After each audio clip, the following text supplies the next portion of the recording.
अस्सलाम वालेकुम dear students. आज का हमारा लेक्चर है rows and columns of matrix, column की कतारें और कॉलम। तो सबसे पहले हम रोज़ देखेंगे, कतारें देखेंगे, किसी कॉलम की कतारें कैसे होती हैं, कैसे हम उनको बता सकते हैं कि एक मैट्रिक्स दिया हुआ है उसमें कितनी रोज़ हैं और कितने कॉलम्स हैं। आइए देखते हैं। अब फर्ज करें कि हमारे पास एक मैट्रिक्स है ए जिसका नाम है, इसमें बच्चे 2 रोज हैं। ये हमें उसने मैट्रिक्स दिया हुआ है। कोई भी मैट्रिक्स वो आपको दे दे ऑर्डर 2 बाय 2 का, तो आपने इसमें बताना है कि रोज़ कितनी हैं। तो मैं आपको आसान तरीका बता रहा हूँ रोज़ कैसे फाइंड करते हैं। बच्चे इसमें चीज़ें हैं दो, एक तरफ से साइड बंद है और एक तरफ से साइडें हैं खुली हुई। एक तरफ से साइडें बंद हैं और दूसरी तरफ से साइडें क्या हैं, खुली हैं। अगर आप जो बंद साइड है, इधर से भी बंद है इधर से भी बंद है, किसी एक तरफ से वो हिस्से गिन लें, किसी एक तरफ से हिस्से गिन लें। जैसे कि यहाँ से गिनेंगे, ये वाला हिस्सा 1 हो गया और ये वाला हिस्सा क्या हो गया, 2 हो गया। तो इसमें कितने हिस्से आ रहे हैं, बंद वाली साइड से 2 हिस्से आ रहे हैं। तो आप कह सकते हैं जो मैट्रिक्स एक की कतारें हैं, रोज हैं, वो कितनी हैं, रोज कितनी हैं, वो 2 हैं। इसी तरह से हम एक और कॉलम लेते हैं जिसका नाम है पी, वो थोड़ा सा बड़ा लेते हैं। ठीक है, 1 2 3 0 1 0 2 1 3, ये हमारे पास मैट्रिक्स है। तो वो इस तरह का एक मैट्रिक्स दे देता है, तो वो कहता है इसमें रोज कितनी हैं। तो आपने इसी तरह से इधर से गिन लेना है कितनी रोज हैं। इसको ये 1, इसको 2 और ये 3। ठीक है, तो इस तरफ से बंद वाली साइड से आपने उन हिस्सों की तादाद गिन लेनी है। जितनी वो तादाद होगी वो आपकी रोज होंगी। अब इसमें तादाद कितनी बनी है, 3, तो इसमें हमारी रोज कितनी होंगी, 3। ठीक है, तो इसी तरह से ये रोज आप मालूम कर सकते हैं। उसके बाद है हमारे पास कॉलम। ठीक है, कॉलम भी आप कुछ इसी तरह से फाइंड कर सकते हैं। मैंने अभी आपको बताया कि एक मैट्रिक्स के अंदर 2 साइडें खुली हुई हैं और 2 साइडें बंद हैं। ठीक है, मैं अब कॉलम बता रहा हूँ आपको।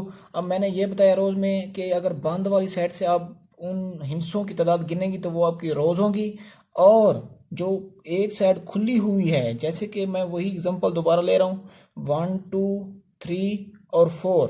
तो अगर आप किसी एक तरफ से खुली हुई साइड से गिन लें, फर्ज करो यहाँ से गिने, तो इसको हम 1 कह देंगे और इसको हम 2 कह देंगे। तो इसमें हमारे पास कॉलम्स अब कितने आ गए हैं, इनकी आपने तादाद गिननी है। ठीक है, तो इसमें कॉलम कितने आ गए, 2 आ गए। इसी तरह से हम एक और मैट्रिक्स लेते हैं, जैसे कि ये है 1 2 3 0 1 0 2 1 और 3। ठीक है, अब इसमें हमने कॉलम बताने हैं, तो इसी तरह से यहाँ से गिन लें या यहाँ से गिन लें, आपकी मर्जी। तो यहाँ से मैं गिन रहा हूँ, ये 1 हो गया, ये 2 हो गया, ये क्या हो गया, 3 हो गया। तो इसमें बच्चे हमारे पास कॉलम कितने हैं, कॉलम हमारे पास कितने हैं, तो बच्चे इसमें हमारे पास कॉलम हो जाएंगे 3। एक और एग्जांपल लेते हैं, जो सी है हमारे पास, फर्ज करें कि वो इस तरह से है 1 2 3 4 5 और ये 6। ये कॉलम कुछ इस तरह से है। ठीक है, तो वो कहते हैं इसमें कॉलम मालूम करो। तो इसमें भी आप इधर से खुली वाली साइड से आप हिस्से गिन लेंगे, ये एक हिस्सा और ये हमारे पास क्या होगा, दूसरा हिस्सा। तो इसमें हमारे पास बच्चे क्या होंगे, कॉलम जो होंगे वो कितने होंगे, वो 2 होंगे। इसी तरह से मैंने अब रोज और कॉलम के बारे में आपको आसान तरीका बता दिया है। रोज और कॉलम का आसान तरीका मैंने आपको बता दिया है। वो कैसे बताया है कि अगर खुली साइड से गिनेंगे तो वो आपके कॉलम्स होंगे, अगर बंद वाली साइड से गिनेंगे तो वो आपकी क्या होंगी, रोज होंगी। तो अब हमारे पास है ऑर्डर ऑफ मैट्रिक्स, कालब का मर्तबा कैसे फाइंड करते हैं। अगर हमारे पास कोई कालब हो और वो कहे इसका मर्तबा फाइंड करो, तो हम कैसे फाइंड करेंगे। तो ये इंपॉर्टेंट चीज़ है, ये पेपर में दे देता है 2 नंबर का सवाल, या इसकी डेफिनेशन दे देता है। तो वो किस तरह से देगा, एक आपको मैट्रिक्स देगा, ठीक है, और वो कहेगा इसका ऑर्डर फाइंड करो। तो पहले ऑर्डर की तारीफ पढ़ते हैं, उसके बाद मैं एग्जांपल से आपको क्लियर कर दूंगा। इसकी तारीफ है बच्चे, if a matrix M has M rows and N column, then M is said to be order of matrix M by N। ठीक है, तो ये M by N है, क्या है, इसको इस तरह से समझ लें कि ये ऑर्डर ऑफ मैट्रिक्स का फार्मूला है, वो आगे आपको बताता हूँ। तो अब ये तारीफ मैं उर्दू में बता रहा हूँ। क्या है, अगर एक कालिब M में कतारों की तादाद M हो और कॉलमों की तादाद N हो, तो कालिब M के मर्तबा को M by N से ज़हर करते हैं। तो ये इसकी तारीफ है।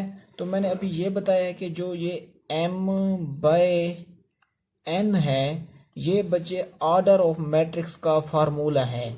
क्या है हमारे पास, फार्मूला। तो जब भी वो आपको एक मैट्रिक्स देगा, फॉर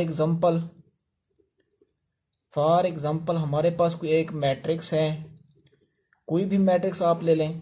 फॉर एग्जांपल ये हमारे पास एक मैट्रिक्स है A, ठीक है, वो इसमें एलिमेंट देते हैं 1 2 3 और 4। तो वो कहता है कि इसका ऑर्डर फाइंड करो, इसका मर्तबा फाइंड करो।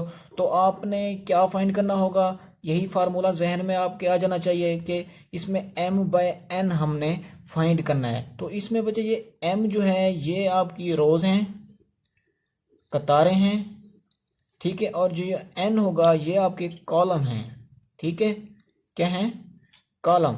तो आपने इसमें कतारें और कॉलम मालूम करना होगा इसमें से, और इसी फार्मूले के अंदर पुट कर देना होगा। तो कॉलम और रोज मैंने आपको बताया कैसे फाइंड करेंगे बच्चे। इस तरफ से गिनेंगे तो ये आपकी रोज होंगी, ये 1 और ये 2। अगर ऊपर से गिनेंगे या नीचे से गिनेंगे तो ये आपकी क्या होंगे, कॉलम। तो अब इसमें रोज कितनी है, रोज को हम किस चीज़ से ज़ाहिर करते हैं, M से, तो वो 2 हैं। और कॉलम्स इसमें कितने हैं, तो बच्चे कॉलम्स को हम N से ज़ाहिर करते हैं, तो वो हमारे पास क्या है, 2 हैं। तो इसका हम फार्मूला लिखते हैं, order of matrix A is equal to M by N। तो M की जगह भी 2 लिख दें और बाय वैसे, और N की जगह भी क्या लिख दें, 2 लिख दें। तो ये हमारे पास क्या होगा, आंसर होगा। इसी तरह से हम ऑर्डर ऑफ मैट्रिक्स फाइंड कर सकते हैं। उसके बाद हमारे पास है इक्वल मैट्रिक्स, ठीक है।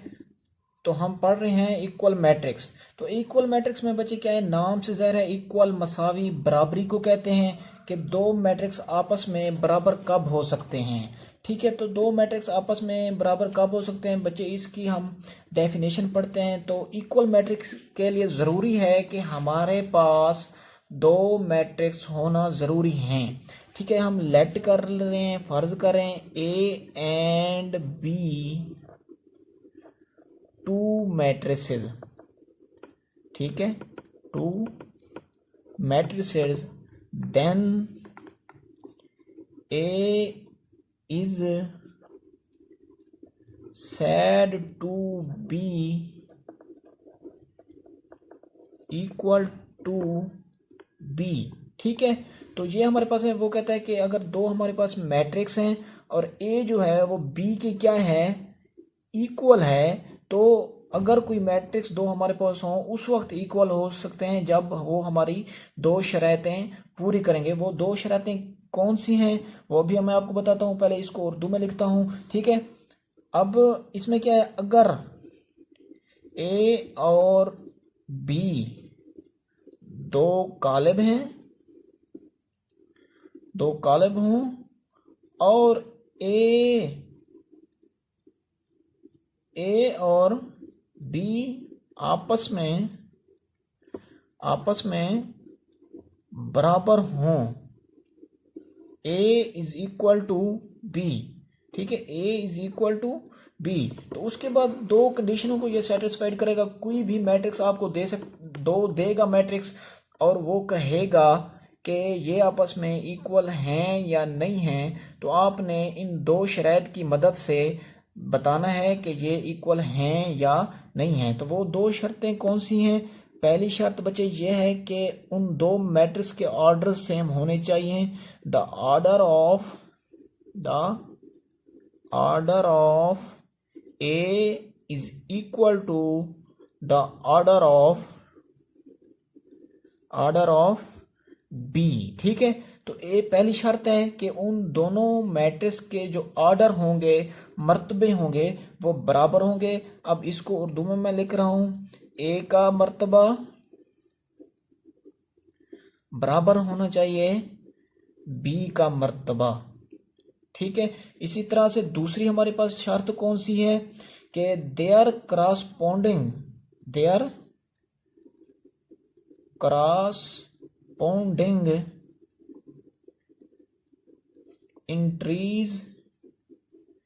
इंट्रीज आर इक्वल, ठीक है। तो दूसरी शर्त ये है, ये भी आपको बताता हूं कि ये क्या चीज है, ठीक है। तो इसमें कहते हैं कालिब ए का हर रुकन कालिब बी के मतनाजरा रुकन के बराबर हो, ठीक है। फॉर एग्जाम्पल मिसाल दे के मैं आपको वाजे करूंगा। मिसाल फॉर एग्जाम्पल हमारे पास ए मैट्रिक्स है, फर्ज करें वो है 1 2 3 और 4, और दूसरा मैट्रिक्स बी है हमारे पास, वो किस तरह से है 1 2 2 प्लस 1, और ये क्या है हमारे पास 4।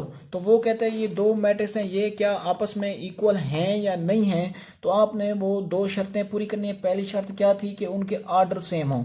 अब इसमें भी दो कतारें हैं और दो कॉलम हैं, इसमें भी दो कतारें हैं और दो कॉलम हैं। तो इनकी पहली शर्त ये दोनों कालिब आपस में पूरी कर रहे हैं, सेटिस्फाइड कर रहे हैं, तो ये आपस में पहली शर्त सेटिस्फाइड कर रहे हैं। अब हम दूसरी शर्त देखते हैं कि उनकी करस्पॉन्डिंग इंट्रीज आपस में सेम होंगी, मतनाजरा जो रुकन होंगे वो आपस में बराबर होंगे। बराबर क्या मतलब होता है? इक्वल होंगे। तो अब करस्पॉन्डिंग इंट्रीज क्या होती है, मतनाजरा रुकन क्या होते हैं? तो बच्चे मतनाजरा रुकन ये होता है कि इसका पहला अरकान होगा तो इसका भी पहला अरकान होगा, इसका जो दूसरा होगा इसका भी वही दूसरा होगा, ठीक है। इसका तीसरा होगा तो इसका भी तीसरा होगा, इसका चौथा होगा तो इसका भी चौथा होगा। तो ये होते हैं आपस में करस्पॉन्डिंग इंट्रीज, मतनाजरा रुकन, ठीक है। तो अब देखते हैं कि ये आपस में इक्वल हैं या नहीं हैं। तो अब देखें, इसका पहला 1 है तो इसका भी पहला 1 है, ये सेम हो गया। इसका पहला 2 है, इसका भी दूसरा 2 है, सॉरी, तो ये भी 2 है, ये आपस में बराबर हो गए। इसका जो तीसरा है वो 3 है। अब इसका तीसरा देखें, ये भी बच्चे 3 है, लेकिन उसने थोड़ी सी उल्टी फॉर्म में लिखा है। जब इनको जमा करेंगे ये अगेन 3 बन जाएगा, ये भी इस चीज के इक्वल है, ठीक है। अब 4 इस 4 की क्या है? इक्वल है। तो ये हम इनको कह सकते हैं कि जो ए है वो बी के इक्वल है। तो अब हम एक और एग्जांपल लेते हैं, ये एग्जांपल 1 इसको कह लें। एग्जांपल 2 में आप देख लें कि हमारे पास एक मैट्रिक्स सी है जो इस तरह से है 1 और 2, ठीक है, और एक हमारे पास डी है जिसमें वो एक एंट्री देता है 1। अब वो कहता है कि ये दो मैट्रिक्स आपस में सेम हैं या नहीं हैं। तो आपने सबसे पहले वही देखना है कि इनके ऑर्डर सेम हैं या नहीं है। अब इसके ऑर्डर देखें, इसमें रो 1 है और इसमें कॉलम क्या है? 2 हैं। इसमें रो कितनी है? 1 है, और कॉलम कितने हैं? 2 हैं। और इसमें क्या है? इसमें एक रो है, एक कॉलम है। तो इनके ऑर्डर भी सेम नहीं है। ये पहली जो हमारी कंडीशन थी उसको सेटिस्फाई नहीं कर रहा तो हम कह सकते हैं कि सी जो है वो नॉट इक्वल टू डी है। ठीक है, यहाँ तक समझ आ गया होगा आपको। तो आज का लेक्चर यहीं पे एंड होता है। कल से हम इंशाल्लाह अगले लेक्चर में हम एक्सरसाइज स्टार्ट करेंगे, जिसमें हम पढ़ेंगे कि पहला पहला जो सवाल है उसका कालिब का मर्तबा मालूम कैसे करते हैं। ठीक है, तो आज का हमारा यहाँ तक लेक्चर एंड हो गया है। अगर आपको इसमें कोई मसला है तो आप मुझे कमेंट्स करें। अगर आपको समझ आ गया तो प्लीज़ इसको सब्सक्राइब करें और शेयर करें। Best of luck.